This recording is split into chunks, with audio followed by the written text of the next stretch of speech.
미디어가 전하는 이슈에 대한 다양한 분석과 팩트체크까지 바로 보고 뒤집어 보고 꼭꼭 씹어보기 위한 미디어 비평 프로그램 열린 라디오 YTN.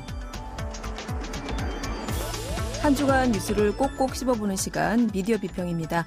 오늘은 국민대 언론정보학부 조수진 겸임교수 나오셨습니다. 교수님 안녕하세요. 네, 안녕하세요. 네, 어제가 전태일 열사 50주기를 맞는 날이었어요. 네. 그래서 문재인 대통령이 그 전날인데 노동계에서는 최초라고 하던데 국민훈장 무궁화장을 추서했다고 합니다. 교수님도 오늘 이 언론이 조명하는 노동 문제 준비하셨다고요? 네, 그렇습니다. 네, 주제가 아주 큰데요. 네. 네. 올해 1월부터 10월까지 노동건강연대가 확인한 언론에 보도된 일 관련 사망자 수가요. 총 676명으로 그러니까 월 평균 67명의 노동자가 사망하고 있다라고 하는데요. 이게 이제 뭐 보도되지 않은 수까지 더한다면 더 많을 것으로 추정이 되죠. 네, 특별히 이제 최근에 택배 노동자들의 과로사가 급증을 했습니다. 네. 올 한 해만도 15명이 사망한 것으로 보도가 됐는데요. 코로나 때문에. 네, 그렇습니다. 그 택배 노조의 조사 결과 그 사고 재해율이 한국 노동자 평균의 50배에 이른다는 결과가 나왔거든요. 그러면서 이제 지난 10일 정부가 택배기사 과로 방지 대책을 내놓기도 했습니다. 이제 오늘 우리가 생각해 볼 내용은 이렇게 지속되는 노동 현장의 문제 또 사망까지 이어지는 이 상황을 이게 계속 반복되고 있거든요. 네. 근데 언론은 과연 어떻게 다루고 있는지 좀 살펴볼 필요가 있겠습니다. 올해가 시작되면서 지난 1월 8일자 기자협회에서 올 한 해가 시작되면서 언론은 어떤 사안에 주목하고 있는지에 대해서 다룬 내용이 나옵니다. 네. 2020년 신문사 신년 기획 화두가 청년, 노인, 노동이었다고 그래요. 네. 이제 특별히 경향신문 한겨레가 전태일 열사 50주기를 맞아 노동의 이면에 주목할 예정이다라고 밝혔었는데요. 그러면서 한겨레가 2020 노동자의 밥상이라는 기획 기사를 또 경향이 녹아내리는 노동이라는 기획으로 비정형 노동에 주목하는 그런 기사를 냈었습니다. 네. 최근에는 미디어 오늘이 전태일 50 제2의 이재학들이라는 기획 연재를 내면서 그 방송의 비정규직 현장을 다루고 있습니다. 또 그 외에는 뭐 보면 그 단순 정보 전달식의 기사에 그치고 있는 그런 실정입니다. 네, 제2의 이재학들. 아마 그 청주방송 고 이재학 PD처럼 네. 언론계에 사실 굉장히 많은데 이 비정규직들 이야기를 하는 것 같습니다. 그 사실 언론이 갖는 주요 기능 중에 의제 설정 기능 이런 게 있잖아요. 네. 그러니까 언론이 노동 관련 사안을 주요 의제로 설정해서 얼마나 진단하느냐가 그만큼 이 노동자들의 과로사 또 재해 사망 이런 노동 문제를 해결하는 데 열쇠가 될 텐데 몇몇 언론이 뭐 꾸준히 문제 제기를 하고 사회적 환기를 시키고는 있지만 이걸로는 역부족이다 이렇게 보시는 것 같아요. 네, 그렇습니다. 최근에 뭐 KBS 청소 노동자 시위가 있었는데 네. 그 다른 기사가 거의 없었고요. 또 택배 노동자의 경우도 과로사 관련해서도 사실은 뭐 다소 떼내진 감이 있었습니다. 최근에 그 민주언론 시민연합이 선택적 무보도에 대해서 조사를 한 결과를 발표했는데요. 택배 노동자의 죽음에 대한 분석이었거든요. 네. 6개 종합 일간지와 2개 경제 일간지의 지면 기사와 온라인 기사를 분석을 했습니다. 전체적으로 택배 노동자의 사망을 외면하거나 또 단순히 전달하는 수준에 그쳤다라는 평가고요. 또 택배 노동자 10명이 사망하고 나서야 그제서야 이제 한 건의 기사를 낸 곳도 있었습니다. 또 정부와 택배업계가 지정한 왜 택배 없는 날 있었죠. 네. 그날 또 사망한 노동자의 죽음 보도는 한겨레와 또 경향신문뿐이었다고 밝히고 있습니다. 네, 택배 없는 날이 있었는데 그날 또 공교롭게도 한 분이 네. 돌아가셨어요. 근데 이런 보도가 특정 일부 언론 외에는 보도된 바도 없었다. 네. 네, 사실 우리가 이번에 코로나 사태를 경험하면서 여실히 느꼈지만 이 택배 노동자는 대부분 국민들이 거의 매일 마주하거나 관계하게 되는 노동자예요. 네. 그런데 이들의 그런 열악한 노동 현실, 또 심지어 계속되는 죽음, 이런 보도가 매우 부족했군요. 네. 근데 이제 이런 보도가 바뀐 게 없다는 게 참 문제입니다. 네. 지난 2016년 5월 28일 발생한 구의역 스크린도어 수리 중이던 그 비정규직 노동자의 사망 사고 아마 기억하실 텐데요. 네. 이와 관련해서 조선 한겨레 매일경제 기사에 프레임과 정보원 활용 양상을 분석한 연구가 나온 게 있었거든요. 네. 여기도 보면 조선일보의 경우 가장 소극적이고 피상적인 사건들을 전달하는 데만 집중하는 태도였고 그냥 스트레이트 기사가 대부분이었습니다. 그리고 한겨레는 가장 적극적인 보도 태도였고요. 다양한 형식, 뭐 해설, 기획, 사설, 칼럼, 기고 뭐 이런 식으로 다뤘고 다른 언론사가 다루지 않은 인터뷰 형식도 등장을 합니다. 특별히 이제 여러 정보원으로부터 정보를 얻어 분석한 것으로 평가됐고요. 매일경제는 소극적인 태도를 견지하고 뭐 스트레이트 기사가 가장 많았고 의견을 드러내고자 하는 의지가 적었지만 그래도 이제 조선일보보다는 그 한겨레처럼 후속 보도도 이어나갔다라는 분석이 또 나오고 있습니다. 네. 그러니까 매체별로 어떻게 보도했나 이걸 좀 분석해 주셨고 또 한 가지 중요한 것이 이런 노동자의 사망이나 노동 현장에서 발생하는 주요 사안을 누구의 입을 통해서 어떤 루트를 통해서 취재해서 보도하느냐 이런 것도 중요하지 않습니까? 네, 어떤 정보원을 통해서 취재했는지를 살펴봤는데요. 조선일보와 매일경제는 공적 채널을 가장 많이 인용함으로써 그러니까 권위적인 시각에서 문제를 바라본 것으로 평가가 됐고요. 네. 노동자 정보원이 가장 많이 등장한 언론은 한겨레였습니다. 이렇게 되면 이제 전체적인 기사의 프레임도 달라질 텐데 보통 우리가 프레임의 유형을 일화적 프레임 또 주제적 프레임으로 나눕니다. 그러니까 일화적 프레임은 책임의 소재가 개인에게 두는 경우고요. 주제적 프레임은 구조적인 면에 두는 경우를 말하는데 네. 한겨레는 주제 중심 프레임으로 구조적인 문제를 언급하면서 복합적 요소로 분석, 비판하는 보도 자세를 보인 반면에 조선일보와 매일경제는 일화적 프레임으로 피상적인 사건을 보도하는데 주목한 것으로 이렇게 분석이 됐습니다. 네. 근데 전체적으로 언론에서 나타나는 문제는 역시 대책 마련이라든가 장기적 대책 제시는 부족한 것으로 분석이 됐습니다.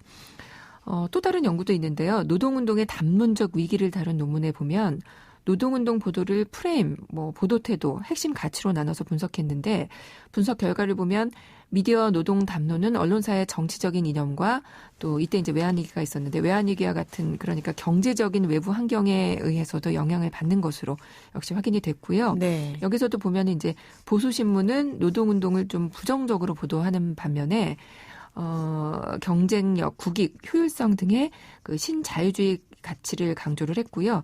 반면에 그 진보 언론은 노동운동을 민주주의 견인차, 생존을 위한 저항자, 구조적 피해자로 틀지으면서 긍정적 또는 중립적으로 보도하는 경향을 보인 것으로 분석이 됩니다. 그러니까 보통 노동운동과 관련해서 보도를 이렇게 연구하고 분석할 때는 네. 지금 몇 가지 신문의 이름을 거론하긴 했지만 대부분이 이제 진보냐 보수냐 경제지냐 이렇게 세 개를 놓고 분석을 많이 하거든요. 네. 그래서 분명 좀 차이가 나타나고 있습니다. 그렇군요. 어떤 정보원을 통해서 취재를 했나 또 어떤 시각으로 이를테면 예를 들어 주신 것처럼 경영자 입장에서 봤느냐 아니면 정말 노동자의 현실에서 들여다봤느냐 어떤 시각으로 접근하는가에 따라서 노동 문제를 바라보는 우리 사회의 시선이 달라질 수 있다는 그런 말씀이신 것 같아요. 네. 자, 일선에서 이런 노동 문제를 취재하고 보도하는 기자 저도 PD입니다만 PD 또 VJ 작가 이런 언론 노동자들의 역할이 이래서 큰 것 같다는 생각이 좀 들거든요. 네, 맞습니다. 근데 사실 기자가 아무리 좋은 기사를 써도요. 데스크나 소속된 회사의 정치적인 지향성 또 편집 과정에서 통제가 이루어지게 되면 쉽지 않은 그런 구조이기도 합니다. 네. 또 광고 수입에 의존하는 언론사들에게서 노동자 우호적 보도를 기대하기 어려운 구조일 수도 있고요. 그러다 보니까 이제 노동자들의 시위는 뭐가 문제고 대책은 뭐고 어떻게 개선돼야 할지에 대해서보다는 시비로 인한 교통 혼잡, 불편 등에 늘 나오는 키워드가 등장하는 판박이 보도가 계속되고 있는 거죠. 네. 그래서 결국 수용자가 중요한 역할을 그래서 해야 됩니다. 그래서 언론의 노동 보도가 노동자에게 공정한지에 대해서도 좀 생각을 해봐야 될 것 같습니다. 네, 그렇습니다. 그런 책에서도 이런 내용을 본 적이 있어요. 과거에는 미디어가 정치적 권력에 취약했다면 사실 지금은 광고주나 경제 권력에 더 취약한 것이 아닌가 이런 내용을 제가 책에서 본 적이 있는데 네. 이 미디어 수용자들이 언론이 보도한 노동 문제를 또 어떤 시각에서 누군가의 입을 통해서 전하는가를 사실은 스스로 읽고 보고 판단할 수 있어야 한다는 그런 말씀이신 것 같아요. 네. 그동안에 선호행 연구들은 비정규직 노동자와 같은 사회적 약자 관련 문제가 대체로 이제 강자의 입장에서 취재가 되고 보도되었기 때문에 그들의 입장은 상대적으로 이제 관심을 받지 못해왔다라는 문제들을 계속해서 제기하고 있습니다. 네. 비정규직 노동자들을 사회적 약자로서 주체가 아니라 객체로 여기고 또 소외시키거나 이렇게 주변화를 해왔다고 강조하기도 하고요. 그동안 그들의 목소리, 관점이 언론 보도에 반영되지 못한 경우가 많았었던 거죠. 우리 언론이 이렇게 사회적 약자들의 목소리를 조금 더 적극적으로 반영하는 역할이 필요할 것 같습니다. 특별히 이제 최근 방송가에서도 MBC 프리랜서 보도국 작가들의 소송이 이어지고 있고요. 네. 또 프리랜서 아나운서, 연출 등의 다양한 분야에서의 문제 소송이 이어지고 있는데 이렇게 밖에 노동 보도뿐만 아니라 방송사 내부의 문제에도 조금 이렇게 적극적일 필요가 있을 것 같습니다. 네, 앞서 언급했던 제2의 이제학들, 언론계 비정규직 말씀이신 듯합니다. 네, 우리가 우리 사회가 이제 노동의 문제에 대해서 더 관심을 가질 때 지금 여러 분야에서 나타나는 문제들이 개선될 수 있을 텐데요. 수용자가 중요한 역할을 해야 하죠. 다행인 게 참 늘 말씀드리지만 우리 시민들은 정말 성숙한 시민들이십니다. 네. 국민권익위원회가 지난달 29일부터 11월 5일까지 온라인 국민정책 참여 플랫폼에서 조사한 내용입니다. 택배 종사자들의 과로사가 이제 잇따르자 국민 87.2%가 택배 종사자 처우 개선을 위해서 배송이 좀 늦어도 동의한다. 또 택배 앱이 일부가 인상되는 불편도 감수하겠다라고 답했다는 그런 조사 결과가 나왔거든요. 그나마 좀 희망적이죠. 네, 미디어 소비자인 시민들이 깨어있는 게 가장 중요하다 이런 말씀이신데 네. 오늘 전태일 여사 사망 50주기를 맞아서 노동 문제를 다루는 언론에 대해서 이야기를 나눠봤는데 좀 의외입니다. 희망적이다라는 말씀으로 마무리를 해도 되는 거예요? 글쎄요, 정말로 언론 보도의 수용자인 우리 시민들이 희망인 거죠. 네. 전태일 열사 분신 50주기를 지나며 노동 현장과 노동을 바라보는 우리 사회 시각 아직도 사실은 제자리인 것 같아서 씁쓸하지만 한편으로는 그래도 나아지고 있고 관심을 가진 이런 분들 때문에 바뀔 수 있겠다라는 그런 좀 희망을 가져봅니다. 네. 주말이죠. 네, 동대문 평화시장 근처에 전태일 기념관이 있다고 합니다. 나들이로 한번 들러보셔도 좋겠네요. 오늘 말씀 고맙습니다. 네, 고맙습니다. 네, 지금까지 조수진 국민대 언론정보학부 겸임교수였습니다. 진실을 전합니다. 진심을 다합니다. 시청자 여러분의 목소리에 귀 기울이는 YTN 뉴스 FM 열린 라디오 YTN 토요일 저녁 8시 20분에 방송됩니다. 네, 한 주간 YTN 라디오에서 방송된 프로그램들을 모니터링하고 평가해보는 시간입니다. 오늘은 박은하 시청자평가원 전화 연결돼 있습니다. 평가원님 안녕하세요. 네, 안녕하세요. 네, 이번 주에는 어떤 프로그램 모니터링 하셨습니까? 네, 이번 주에는 매일 아침 10시 30분부터 11시 20분까지 짧은 시간이지만 시사부터 생활정보까지 다양하게 알찬 소식들을 전해주는 프로그램이죠. 슬기로운 라디오 생활을 살펴보았습니다. 네, 슬기로운 라디오 생활. 최근에 편성 조정으로 시간대가 이동했는데 매일 오전 10시 30분에 방송되죠. 어떤 내용부터 살펴볼까요? 네, 먼저 슬기로운 라디오 생활의 개편 이후 라이토 백과사전이라는 코너가 새로 편성되었습니다. 이 코너에서는 생활 속에서 필요한 법률을 알기 쉽도록 파악하기 힘든 사안들을 구체적으로 설명해준다는 기획 의도를 갖고 출발한 코너로서 그 취지가 좋다는 생각입니다. 각 요일별로 다른 테마를 가지고 진행되는데요. 월요일은 언어생활, 화요일은 은퇴준비, 수요일은 교통안전백과로 이루어져 있습니다. 그렇지만 개편 전에도 요일별로 생활 속 궁금증과 상식을 풀어주던 방식과 크게 달라진 점은 느끼지 못했습니다. 과거 재무상담, 자동차 상담, 노동상담처럼 내용상 비슷한 부분도 많았고요. 11월 4일 수요일 방송의 경우 신호등이 없는 교차로에서의 교통사고 법률에 관한 사안을 다루었는데요. 교통사고가 발생하는 이유가 다양하고 그에 따른 조치가 각각 다른 만큼 전달하는 내용이 복잡한 부분이 많았습니다. 실생활의 법률 상식들을 알기 쉽게 설명해준다는 취지와는 다르게 이해하는 데 다소 어려움이 있었는데요. 진행자가 정리해서 다시 한번 알기 쉽게 풀어 설명해준다면 좋을 듯 했습니다. 네. 사실 이런 법률 상담 코너는 시민들이 어렵게 느끼니까 이거를 쉽게 풀어주기 위해서 하는 코너인데 그 상담조차도 다소 어렵게 느껴졌다. 이런 말씀이시네요. 네. 이제 전문가로 출연한 정경일 교통 전문 변호사도 그 부분을 인지하고 상세한 설명을 하기 위해 노력하는 듯 했습니다. 예를 들어 손해보험과 관련한 과실 비율을 5가지 유형으로 나누어 설명한다거나 사고의 상황들을 상황별로 나누어 이해하기 쉽도록 내용을 명확히 분리해 설명하면서 청취자의 이해를 도우려 했던 노력들이 보였습니다. 네. 진행자의 내용 정리가 필요해 보인다라는 의견이셨고요. 다른 모니터링 내용도 있을까요? 네, 같은 날인 11월 4일 수요일에 진행되었던 이슈 인터뷰에 대해서도 말씀드리고 싶습니다. 이날은 전국 돌봄교사들이 파업을 예고한 상황에서 한 돌봄교사를 모시고 인터뷰를 진행했는데요.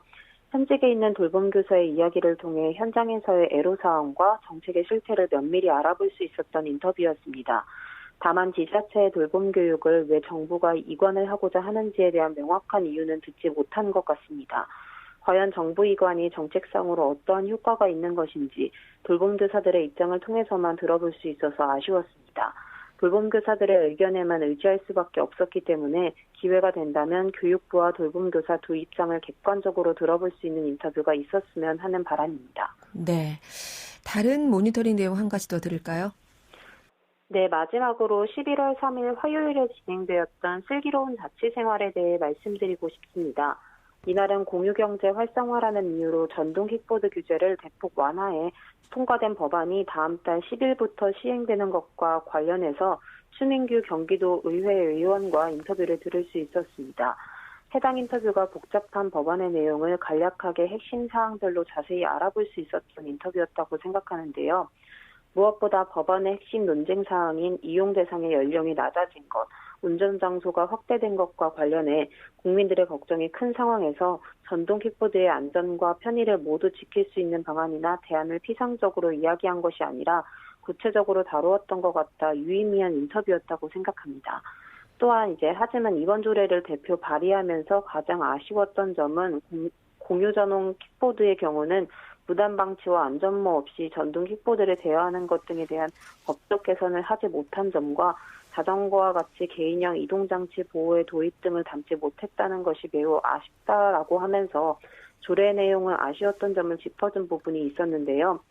앞으로는 법령 개정이나 조례 개정 사안에 대해서 그 안건의 필요성을 다시 한번 생각할 수 있어야겠다고 느꼈습니다. 네.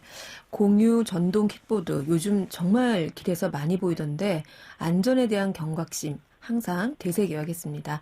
오늘은 슬기로운 라디오 생활에 대한 시청자 평가원의 의견 들어봤습니다. 오늘 말씀 잘 들었습니다.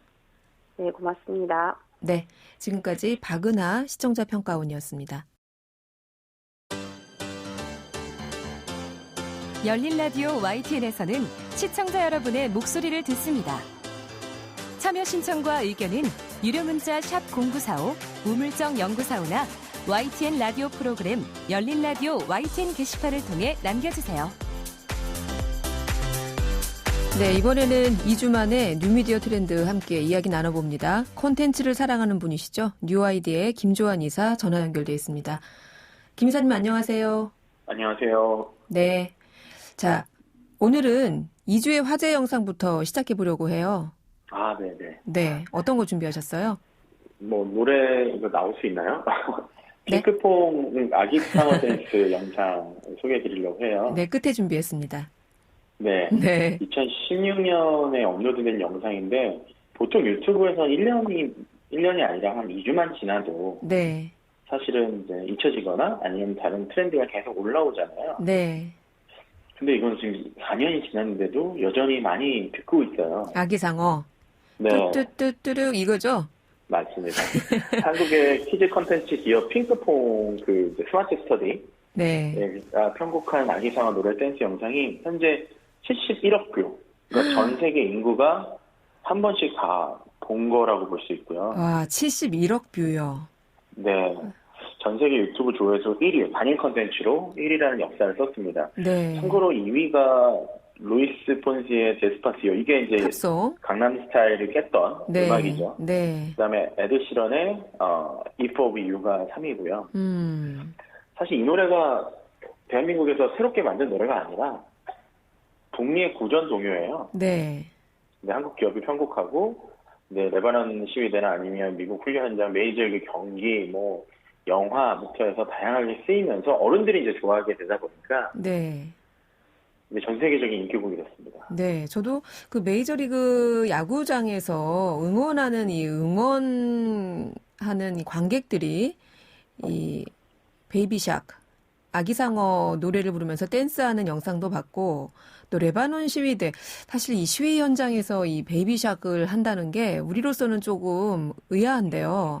이 정도로 해외에서 이게 굉장히 정말 구전이 되고 있더군요. 사실 작년 워싱턴 내셔널스가 우승을 할 때, 네. 사실 경기가 되게 어려운 경기 때 이 노래를 통해서 또 약간 분위기 반전을 한 경우가 있었어요. 아, 그랬군요. 지금 미국에서 굉장히 상징적인 음악이 되고 있는 건 사실입니다. 아기상어, 베이비샥. 전 세계 유튜브 조회수가 좀 전에 무려 71억 회라고 했는데, 뭐, 사실 유튜브 다들 이용하시잖아요? 이거 억 단위 넘는 것도 굉장히 대단한 일인데, 71억 회. 이미 전 세계 유튜브 통틀어서 1위. 지난 12일이죠. 한국에서는 처음으로, 그러니까 한국 컨텐츠로는 처음으로 미국 음반협회의 다이아몬드를 받았다면서요? 네, 다이아몬드는 미국 음반산업협회가 디지털 싱글 음원을 대상으로 매기는 최고의 등급이에요. 네. 그러니까 다운로드, 그다음에 오디오, 비디오 재생 합산한 수치로 매기는데요. 네. 1000만 유닛을 달성해야 주어지는데 이게 1유닛이 이제 디지털로 돈을 내고 다운받았을 경우 1유닛. 그다음에 이제 스트리밍이라고 하죠. 스트리밍이라고 네. 하는데 오디오와 비디오 재생은 150회를 달성해야 1유닛을 주는 겁니다. 아, 이게 한 번도 아니고 한 150번 정도는 재생돼야 그거를 1유닛으로 계산하는데. 다운로드 받은 거랑 같은 평가를 내리는 거죠. 그런데 이게 이 다이아몬드가 1000만 유닛 이상을 넘어선 거예요. 그렇죠. 대단하네요. 그리고 지난 9월에는 영국 음반산업협회로부터 또 비슷한 120만 건 이상의 판매고를 올린 음원에 분류되는 더블 플래티넘 인증도 받았어요. 그래서 이게 한국 컨텐츠로는 싸이의 강남스타일 이어 두 번째라고 합니다. 대단한 성과예요. 정말 대단한 기록인데, 야, 이게 우리는 그냥 어린이들만 따라하는 노래, 어린이들한테 이제 애들한테 엄마 아빠 좀 지금 일해야 되고 바쁘니까 이거 잠깐 보고 있어. 보통 이제 쇼핑센터나 이런 데 가면은 아기들이 그 유모차에 태워진 채 그 손에 스마트폰을 들고 혹은 태블릿 PC를 들고 이 영상을 보는 경우가 좀 많이 보이던데 이게 세상에 이게 세상에 이렇게 국제 사회에서는 인정받는 콘텐츠가 됐군요. 유튜브에서 성공을 해서 전 세계적으로 회사 가치도 오르고 유명해진 케이스라고 볼 수 있죠. 네. 그러니까 이런 거 보면은 이게 꼭 뭐 우리가 타겟을 어떻게 볼 것이냐, 뭐 이런 게 별로 중요하지 않은 게 아닌가 이런 생각도 또 들어요. 맞습니다. 콘텐츠가 제일 중요합니다. 전략적으로 어떻게 유통하냐 이런 것도 중요하지만 목적으로는 많은 연령대들이 좋아할 만한 콘텐츠를 만드는 것들이 중요한 것 같아요. 네. 유치한 것 같지만 사실은 전 세계 어른들이 열광하는 시위 현장에서조차도 따라 부르는 아기상어, 베이비샥의 다이아몬드 수상 내용까지 전해주셨고, 여기 노래가 되게 짧아요. 제가 보니까 유튜브에서 한 1분 30초 정도 되던데, 저희가 이따가 끝곡으로 이 노래를 준비하고 있으니까, 혹시 아시는 분들은 함께 들으시면서 어깨 들썩들썩 한번 해보시기 바랍니다. 자, 다음은, 이제 우리 김주환 이사님 전문 분야인데, OTT 얘기를 준비하셨어요. 이렇게 성장할 줄 몰랐습니다. 네. 지난달에 넷플릭스가 한국 서비스를 시작한 이후로 최대 결제액을 달성했다. 그만큼 돈을 많이 내고 넷플릭스를 대한민국 시청자들이 봤다. 이런 얘기 아닙니까? 맞습니다. 지난 10월 한국 이용자들의 넷플릭스 결제 금액이 500억을 돌파했다고 그래요. 월 결제 금액이. 월 결제가. 와. 네. 514억을 기록했고요. 네. 그래서 지난해 같은 기간에 결제 금액이 260억 원이었던 걸 비교해서 진짜 거의 2배가 됐죠. 거의 넷플릭스 주가처럼 결제 금액도 팍팍 뛰었군요. 네, 비대면 시대가 되면서 사실 많은 수혜를 본 것 같기는 해요. 네.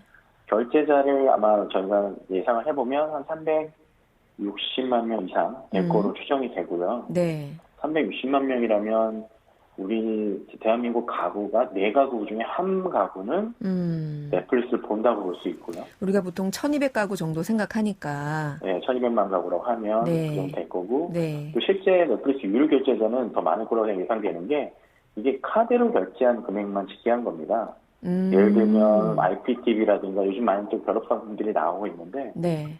네, 그런 식으로 결제한 것들은 지금 통계에서 빠졌기 때문에 훨씬 더 많을 거라고 생각이 들고 있어요. 아, 그래요. 코로나 때문에 사실은 어디 갈 데도 없고 주말에 사실 집에서 많이 보거든요. 혼자 침대에 기대서 핸드폰으로 넷플릭스 보는 게 일상이 된 분들도 많으시던데 그러다 보니까 넷플릭스가 이렇게 또 결제 대금이 사상 최고를 기록했다고 하는데 그런데 이 OTT의 평균 이용 시간은 이런 기사도 있더라고요. 넷플릭스보다 우리나라의 토종 OTT 웨이브가 더 길다.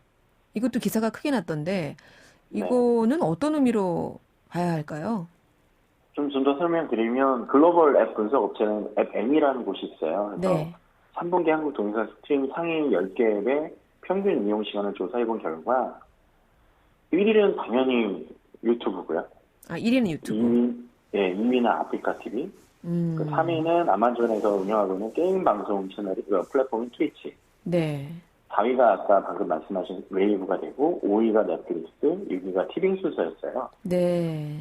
그래서 전년 동기와 비교해봤을 때도 전체적으로 비디오 스트리밍 앱 이용자 규모도 늘고 시간도 늘었습니다. 그러니까 결국엔 집에서 있는 시간이 많아졌다는 거겠죠. 네. 근데 저는 이렇게 보고 있어요. 웨이브는 사실 넷플릭스와 동일하게 비교하기 어려운 게 실시간 방송 서비스를 제공합니다. 그리고 퀵 VOD라는 기능이 있어서 웨이브가요? 시간이 조금 지난 방송도 본방처럼 캐치 빠르게 그러니까 10분 정도 지났다고 해도 네. 그거를 10분 방송 시작하는 부분부터 볼 수 있는 그런 기능들을 거의 실시간 같은 개념처럼 제공을 하거든요. 네. 온디맨드 서비스는 저희가 선택을 하고 선택하지 않으면 볼 수가 없잖아요. 네. 근데 TV는 말 그대로 이제 웨이브같이 실시간 방송 서비스를 하는 경우 틀어놓는 경우가 많기 때문에 그리고 사용자층이 넷플릭스가 더 많다 보니까 네. 헤비 유저라고 하는 네. 사용자들이 넷플릭스보다 웨이브에 좀 더 많은 것이 아닌가라고 생각이 듭니다. 그러니까 넷플릭스는 보통 이제 영화나 오리지널 콘텐츠 보려고 많이 이용하는데 이 웨이브 같은 경우에는 TV 방송을 많이 보다 보니까 몰입해서 보지는 않을지 몰라도 일단 틀어놓는다. 그렇죠. 네, 그렇다 보니까 이용 시간 자체는 웨이브가 더 길 수 있다. 이런 분석이시네요. 네. 그러면 지금 시점에서 이런 OTT 시장을 좀 평가해 보면 넷플릭스의 강세가 두드러는 지지만 이 웨이브나 뭐 티빙 같은 국내 OTT도 뭐 못지않게 성장하고 있다 이렇게 봐야 되나요? 네, 뭐 어차피 같이 성장하고 콘텐츠를 어떤 누군가 모두 독점할 수는 없다 보니까 뭐 웨이브나 티빙 같은 서비스에 갖고 있는 어떤 그들만의 콘텐츠를 보기 위해서 사람들이 네. 많이 들어가는 경우도 있고 네. 특히 넷플릭스랑 뭐 한국도 마찬가지지만 해외에서도 많은 방송사들과 경쟁을 하고 있잖아요. 네.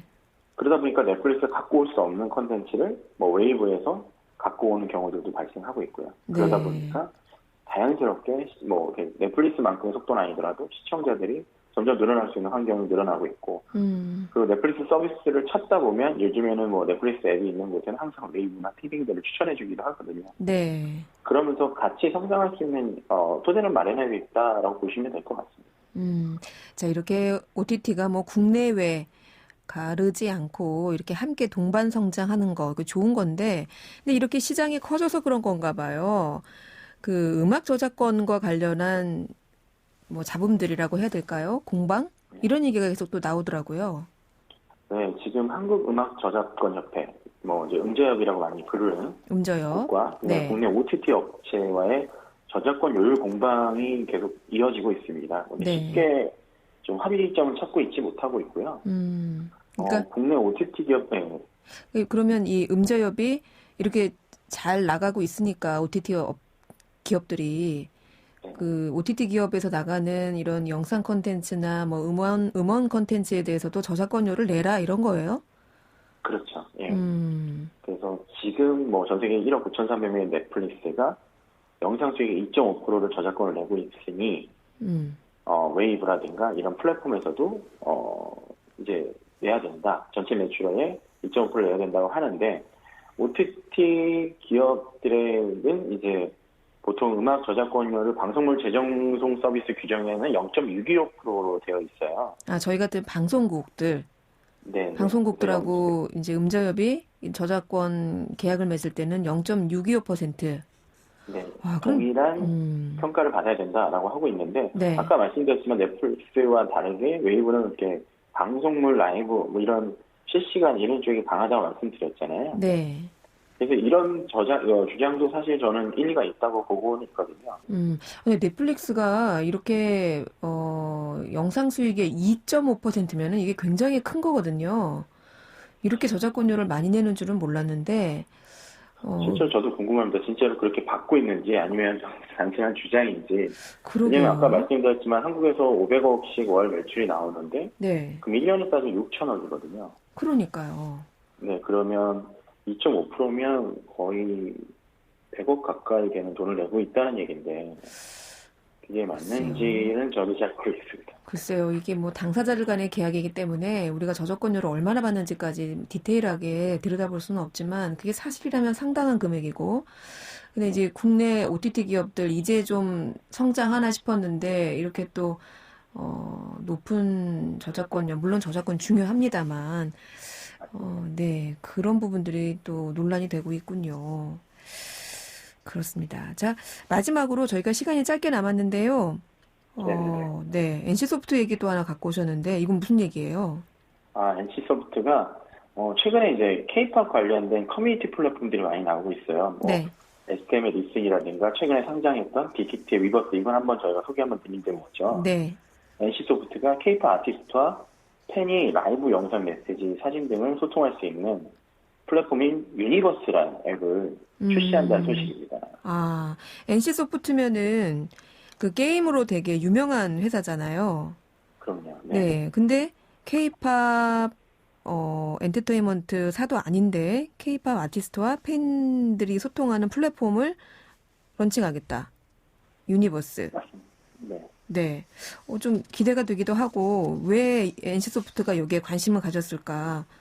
NC소프트가 최근에 이제 빅게임 사업에 굉장히 관심이 많고요. 이제 영화 사업이라든지 여러 가지 분야에 투자를 하고 있고, 네. 그리고 최근에 인공지능 쪽에 굉장히 많은 투자를 하고 있는데, 네. 그 중에 하나가 이제 AI 음성 합성 기술을 갖고 있어요. 네. 복겐이라고 하는 기술인데, 네. 그러니까 사람들이 아티스트들과 사실 아티스트의 목소리가 아티스트들이 하는 얘기를 혹시 나한테 해주는 얘기 뭐 이런 거 듣고 싶을 때가 있잖아요.